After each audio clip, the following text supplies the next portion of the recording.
So, as we can see, the light at the end of this COVID tunnel is now a good time to buy property in Sydney. And we can find clues by looking at property markets in other countries that are ahead of us in the COVID recovery. So, over in the UK, July was the biggest month for property transactions in the last 10 years.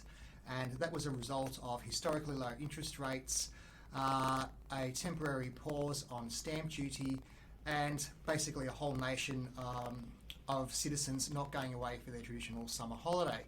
So without that money to spend on holidays, really the only few legal things left to do at the moment are to buy, sell and renovate property. Closer to home in New Zealand, we've seen over 12% increase in property prices over the last 12 months, 5.5% of that increase just in July and August alone. That's been driven by the return of 47,000 expats, all needing a place to live, as well as foreign investment and again historically low interest rates.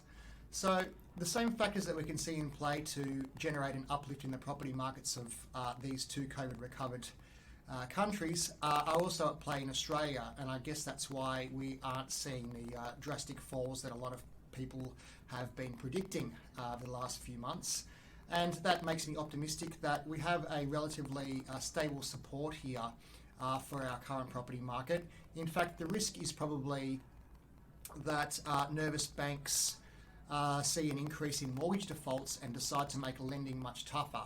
And as we saw in 2017, 2018, tougher lending criteria means we can't borrow as much, which means we can't upsize into that next place or buy that nice investment property.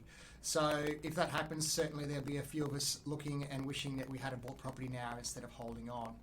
So all in all, I think if we look at the evidence from overseas, now would be a good time to buy property in Sydney, certainly to avoid not being able to borrow what we can in the future if banks get tight with lending. If you have any questions, please feel free to reach out. I'd love to have a chat with you.